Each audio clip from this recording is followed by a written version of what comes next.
During a live broadcast, Oprah Winfrey receives a heartfelt and unexpected letter from Malala Yousafzai, the young Nobel laureate and advocate for girls' education.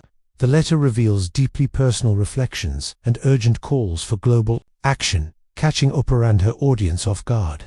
This moment sparks a profound conversation on courage, resilience, and the ongoing fight for education rights worldwide. As Oprah reads the letter live, emotions run high, setting in motion a new chapter in her activism.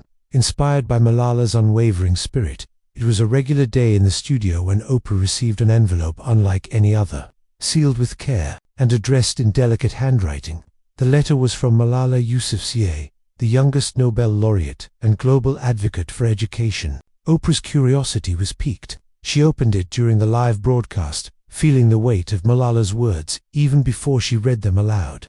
The studio fell silent, the audience captivated by this unexpected moment. As Oprah began reading Malala's letter, her voice trembled with emotion. Malala spoke of her childhood in Swat Valley, the dangers she faced simply for attending school, and her unwavering belief in education as a human right. The studio audience watched in silence, the weight of the message sinking in.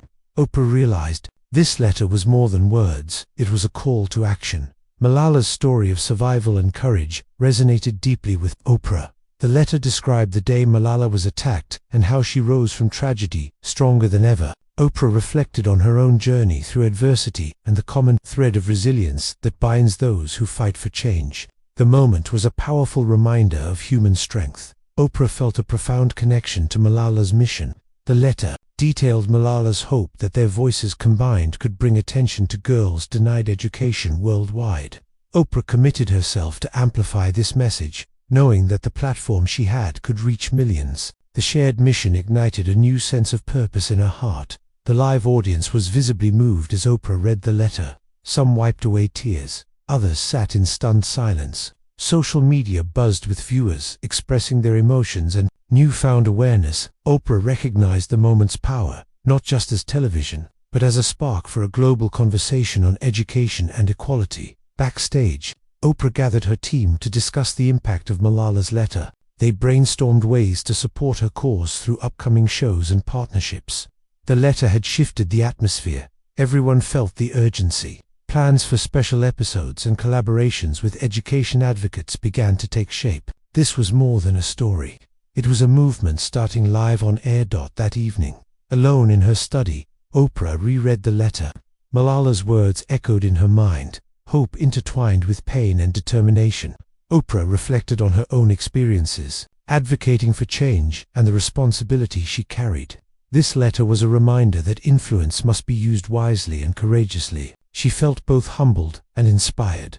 News of Oprah's live reading spread rapidly around the world.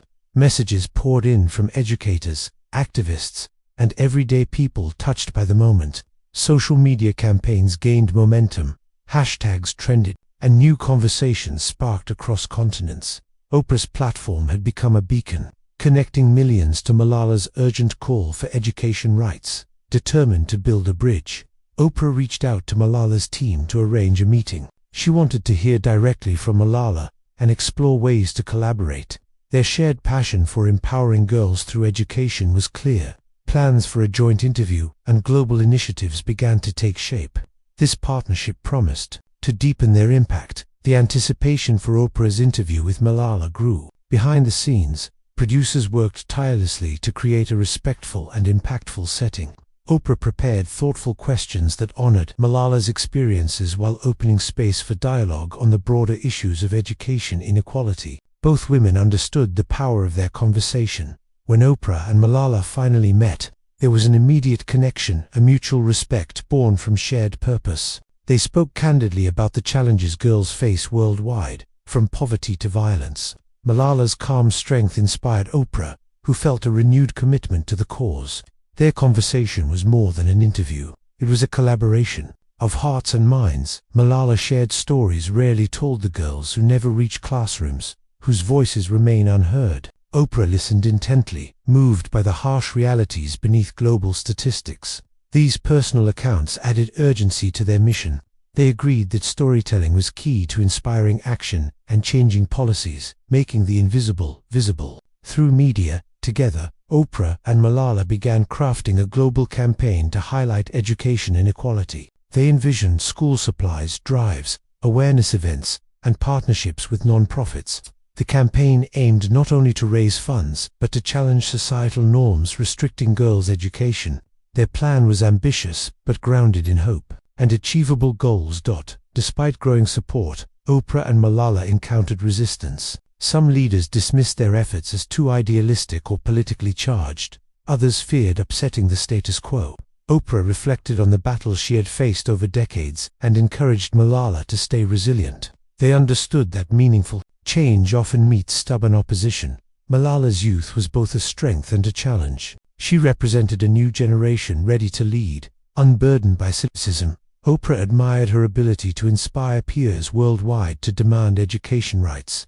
Their campaigns sought to empower young voices, believing that, when youth speak, the world listens differently. This energy revitalized their efforts. Oprah and Malala focused on mobilizing communities locally and globally. They encouraged grassroots activism, parents, teachers, and students organizing to demand access to education. Workshops and town halls were planned to engage people directly affected by these issues. Oprah knew that change must start from the ground up, fueled by collective will. Using Oprah's media empire, they launched a series of documentaries and interviews showcasing real stories from girls denied schooling. These broadcasts aimed to educate viewers and evoke empathy. Oprah believed that media could shift public opinion and pressure policymakers. The stories highlighted courage in adversity, challenging stereotypes and ignorance. Even with progress, Oprah faced moments of doubt. The scale of the problem sometimes felt overwhelming. She wondered if one campaign could truly make a difference. But Malala's unwavering optimism and their shared victories reminded her that change happens incrementally. Oprah reaffirmed her commitment, embracing hope as a vital force, recognizing the global nature of education inequality. Oprah and Malala sought partnerships with international organizations. They connected with UNESCO, UNICEF, and governments, willing to invest in education infrastructure. Collaborative efforts aimed to tackle root causes like poverty, gender discrimination, and conflict. The campaign became a united front. After months of work, they celebrated milestones: new schools built, scholarships awarded, policies enacted. Oprah held a televised event honoring community leaders and young activists. The joy and hope in the room were palpable, though the journey was far from over. This celebration symbolized the power of perseverance and collective action. As the campaign gained attention, Oprah and Malala faced scrutiny from critics and skeptics. Tabloids questioned their motives, and some accused them of oversimplifying complex issues. Oprah, seasoned in public battles, stood firm. Malala, too, responded with grace and facts. Together, they reinforced the importance of their message and refused to be silenced by negativity. Oprah emphasized that education was more than academic. It was a tool for empowerment and social change. Malala's letter highlighted this, describing how learning gave girls confidence and hope. They discussed how education helps break cycles of poverty and violence. Their campaign aimed to make these benefits accessible to every child, everywhere. Recognizing that teachers are frontline heroes, Oprah and Malala included educator support in their campaign. They advocated for better training, fair pay, and safe working conditions. Stories from teachers who risked their lives to teach resonated deeply. Their message, empowering educators, is key to empowering students and transforming communities. They acknowledged cultural barriers that often hinder girls' education, such as early marriage and traditional gender roles. Oprah and Malala approached these sensitive issues with respect, promoting dialogue rather than confrontation. They partnered with local leaders to foster gradual change rooted in community values, understanding that respect builds lasting progress. Both women reflected on the personal sacrifices their activism required. Oprah missed family moments and faced public scrutiny. Malala endured threats and displacement. Their stories revealed the human costs behind public figures, yet their dedication never wavered. They inspired countless others to stand firm despite hardships. The campaign attracted unexpected allies from various sectors: corporate leaders, celebrities, and influencers eager to lend their voices.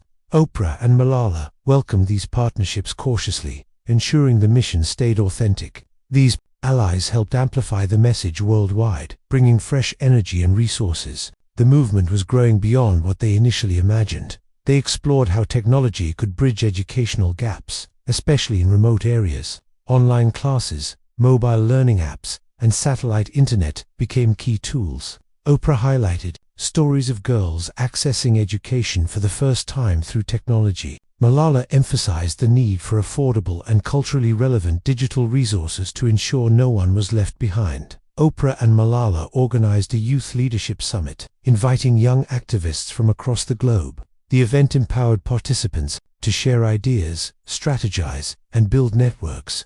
Hearing from diverse voices energized Oprah and Malala, reinforcing their belief in youth as powerful agents of change. The summit became a yearly tradition. Political obstacles emerged as some governments resisted reforms. Oprah used her influence to engage policymakers directly, advocating for legislation supporting girls' education. Malala's stature as a Nobel laureate helped open doors in international diplomacy. Together, they navigated complex political landscapes, pushing for meaningful progress despite setbacks. The ongoing fight took an emotional toll on both women. Oprah confided in close friends about the pressure and fatigue. Malala spoke openly about the trauma of her past and the weight of expectations. They leaned on each other's strength, finding solace in shared experience. Their honesty encouraged supporters to acknowledge the personal costs of activism. Oprah and Malala focused on building bridges between communities divided by mistrust and misunderstanding. They facilitated dialogues where different perspectives could be heard and respected. Their goal was to create unity around the shared value of education. These efforts helped reduce tensions and fostered collaboration among diverse groups. They showcased stories of girls who overcame immense obstacles to pursue education. These success stories inspired others and challenged stereotypes. Oprah featured these stories on her show, while Malala shared them on social media. Together, they celebrated resilience and determination as powerful forces for change. Advocacy became a central focus as they pushed for policies ensuring free, quality education for all children. They worked with lawmakers to draft bills addressing funding, safety, and inclusivity in schools. Their efforts included public campaigns to raise awareness and encourage citizen involvement in holding leaders accountable. Oprah and Malala addressed the critical role fathers play in supporting girls' education. They shared stories of men who championed their daughters' schooling despite societal pressures. This approach aimed to involve men as allies in the fight for equality, emphasizing that education benefits entire families and communities. Fear often prevented girls from pursuing education. Fear of violence, discrimination, or social rejection. Oprah and Malala worked with local organizations to create safe spaces and support networks. Their message was clear: courage can overcome fear. They encouraged girls to dream boldly and communities to protect those dreams. Oprah and Malala expanded their campaign's reach to more countries facing education challenges. They partnered with local NGOs to tailor programs to cultural contexts, ensuring relevance and impact. This global expansion required delicate coordination, but brought renewed hope to countless communities eager for change. They highlighted the connection between education and mental health, especially for girls in conflict zones. Education offered stability, purpose, and healing opportunities. Oprah invited mental health experts to discuss trauma-informed approaches in schools. Malala shared how education helped her recover from her own traumatic experiences. The campaign inspired a new generation of young leaders dedicated to social justice. Oprah and Malala mentored emerging activists, providing guidance and platforms. These young leaders brought fresh perspectives and creativity, energizing the movement. The future looked brighter with such passionate advocates, ready to carry the torch. As the campaign matured, Oprah and Malala reflected on their journey, the triumphs, challenges, and growth. They acknowledged the long road ahead, but celebrated how far they'd come. Their partnership symbolized hope, resilience, and the transformative power of education. This reflection renewed their commitment. The campaign's legacy began taking shape. Policies changed, attitudes shifted, and lives transformed. Oprah and Malala envisioned a future where every girl could access education without fear or barriers. Their work was a beacon, inspiring others worldwide to fight for justice. This legacy of hope promised to endure for generations. Oprah and Malala turned their attention to conflict regions where education was nearly impossible. They visited refugee camps, met with displaced families, and advocated for mobile classrooms. These efforts shined a light on forgotten communities. Malala reminded the world that even in war, education must not be suspended. It is survival and dignity. The campaign saw a surprising rise in support from mothers, who began organizing locally to demand schools for their daughters. Oprah featured them in interviews, and Malala honored their courage. These women, many uneducated themselves, became fierce advocates. Their maternal strength became a powerful new pillar in the movement. They introduced art as a medium for resistance and healing. Girls were encouraged to share their stories through drawings, poems, and performances. Oprah launched a special segment showcasing this work, giving voice to emotions too complex for words. Art brought catharsis and connected people across borders through shared struggles. World leaders, influenced by the campaign's momentum, gathered to sign a global education pact. It committed nations to prioritize girls' education in budgets and policies. Oprah spoke at the summit. Malala stood beside her. Their decades of work led to this landmark moment, a shared victory not just for them, but for millions of girls. In villages, cities, and refugee camps, change was unfolding quietly. Girls walking to school with books instead of fear, fathers attending parent-teacher meetings, and communities funding new classrooms. Oprah and Malala knew real change doesn't always make headlines. It grows slowly, steadily, through belief, courage, and unity. Oprah and Malala honored the girls who were lost along the way, those silenced by violence, poverty, or cultural barriers. Their names, stories, and dreams were shared in a moving tribute broadcast globally. It was a reminder that while progress had been made, there were still lives left behind. Their memories fueled the campaign's urgency. They began framing education not just as a right, but as a form of freedom from fear, ignorance, and dependence. Oprah delivered a speech that echoed worldwide. When you educate a girl, you liberate generations. Malala added that knowledge was the most powerful form of resistance. Their words ignited new resolve among supporters. Oprah and Malala began stepping back from the spotlight to let younger voices lead. They mentored a diverse group of new advocates, girls who had once been silent, now speaking on global stages. The campaign had become a movement, and the next generation was ready to carry it forward with strength, clarity, and bold imagination. In a final televised special, Oprah and Malala sat down not as activist and host, but as friends. They reflected on laughter, pain, and the unexpected bond that grew between them. "We didn't just start a campaign," Oprah said. "We found family and purpose." Malala smiled, knowing that every step they took had echoed across the world. The campaign reshaped futures. Girls once destined for silence now dreamed of becoming doctors, poets, scientists, leaders. Oprah and Malala's journey proved that a single letter, a single voice, could ignite global change. As classrooms filled with light and laughter, their story ended not in silence but in possibility, forever unfolding. In many post-conflict areas, local leaders inspired by the campaign began rebuilding educational systems from within. Oprah and Malala provided advisory support, but let these leaders guide their own change. It was a shift from intervention to empowerment. True impact, they realized, wasn't in controlling outcomes, but in igniting local ownership. Girls who once hid their trauma now used storytelling to reclaim their voice. Oprah's media team launched a podcast where survivors shared their paths to healing through education. Malala visited workshops where girls wrote poems and essays, their voices steady and full of fire. Healing became part of the curriculum. Math and reading. Many of the girls who had once fought simply for the right to attend school were now becoming teachers, lawyers, and activists. Oprah featured a former refugee who became a constitutional scholar. Malala mentored a girl who launched her own school. These were no longer stories of survival, but of leadership, of legacy taking root. Moved by Malala's original message, Oprah wrote a public letter to the next generation of girls. She spoke of hope, perseverance, and the duty to carry the torch forward. "Your story," she wrote, "is the revolution." The letter was printed in 40 languages and shared in classrooms worldwide, a motherly call to action across continents. The world was listening differently now. Where silence once met girls' cries, there were now policies, programs, and protections. Oprah and Malala were invited to advise international councils not as symbols, but as strategists. They had proven that empathy and action could rewrite even the most deeply embedded injustices. One of the campaign's boldest goals became a reality, creating a classroom in every village. With help from donors and local builders, community-based schools emerged, even in remote areas.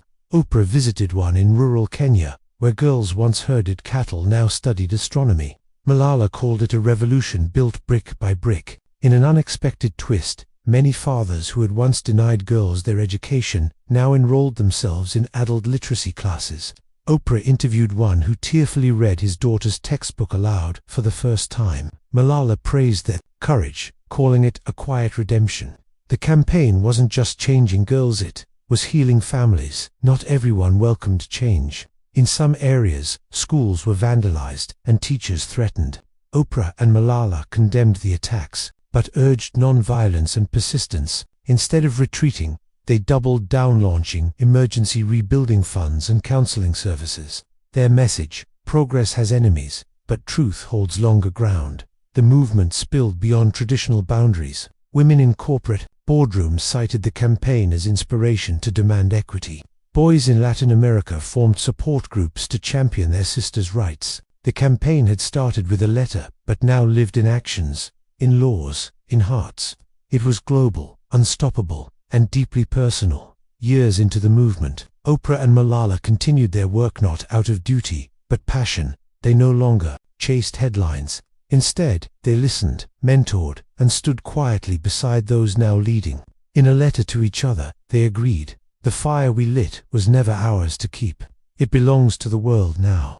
Oprah funded a mobile library project that traveled across deserts, jungles, and war-torn towns. Malala named it Wings of Words. Each stop brought books to children who had never held one. Girls sat cross-legged in the dust, devouring stories with wide eyes. It wasn't just literacy, it was freedom arriving on 4 wheels. One of Malala's former students, now a teacher herself, made a promise to educate every girl in her mountain village. Oprah flew to meet her and cried watching a math lesson held under a tree. "You made this possible," Oprah whispered. "No," the young woman said firmly. "You reminded us we always had the power." For the first time, Oprah allowed cameras to follow her private moments on the road, holding a crying mother, eating with students, breaking down after a tough visit. Viewers saw her vulnerability, not just her influence. Malala praised the move. "Our strength is not in hiding the pain," she said, "but in walking through it honestly." In a region recently hit by floods, Malala helped plant a new school garden beside a destroyed building. "They'll learn to grow something even here," she said. Oprah watched as barefoot children placed seeds into the mud with trembling hands. It was more than symbolic. It was survival, learning, and hope rooted deep in soil. One day, Malala received a handwritten letter from a boy in Syria. "You taught my sister to read. Now she teaches me." Oprah read it aloud on her show, and it went viral. It reminded everyone that the campaign's impact was not limited to girls. It touched brothers, families, entire nations. The ripple was wide and still growing. On a town once known for denying girls access to school, a former prison was converted into a learning center. The iron bars were replaced by glass panes. Oprah stood by the window with Malala watching. Girls read inside the very space that once confined them. "This," Oprah said, "is what justice really looks like." During a conference, Malala paused after a young girl stood and described fleeing violence just to attend school. The room went silent. Oprah took Malala's hand, but didn't speak. That silence, honest, heavy, shared, carried more power than applause. It was the kind of silence that acknowledged pain and promised never to ignore it again. In rural Guatemala, a group of mothers asked to join their daughters' classes. They sat in the back, shy at first, then confident as they learned. Malala taught one woman how to write her name for the first time. Oprah called them the campaign's quiet revolutionaries, women reclaiming what had long been denied in silence. In Nepal, Oprah and Malala funded a school on a mountaintop where helicopters delivered solar panels and books. Students hiked for hours just to attend. The community helped build it, brick by brick. "We're not just reaching the world," Malala said. "We're reaching the heavens." It was a literal peek in their mission on what would be her final episode of the campaign series. Oprah invited Malala and several of the no-grown students to share their stories. They spoke not of struggle, but of purpose, dreams, and gratitude. "This isn't goodbye," Oprah said, tears in her eyes. "It's just the next chapter, and it belongs to all of you." In several countries, former students of the campaign's early schools now sat in national parliaments. One gave her inaugural speech holding the same notebook she had used as a child. "Education saved my life," she declared. Oprah and Malala watched from the gallery, their eyes wet. The movement had come full circle, student to policymaker. To celebrate a decade of the campaign. A global festival of light was held, thousands of candles lit in schools, libraries, and homes across continents. Each flame represented a girl now in school. Malala lit the first candle, Oprah lit the last. The earth shimmered that night, not with fireworks, but with hope made visible. Malala and Oprah asked girls around the world to write letters to their future selves. "Tell her what you survived, what you believe, and what you will never give up on," Oprah said. The letters were collected into a book called She Wrote Tomorrow. It became required reading in hundreds of schools, written by the students. For the world. Oprah released a special tribute to the invisible figures of the campaign, the bus drivers, janitors, translators, and cooks who supported girls' education every day. "Change doesn't wear a spotlight," she said. Malala added, "These are the heroes behind the doors we opened." Their names now stood beside the movement's most celebrated. In the final chapter of their joint work, Malala stood in front of a class of new students and asked, "What do you dream of becoming?" The answers filled the room: scientist, author, president, teacher.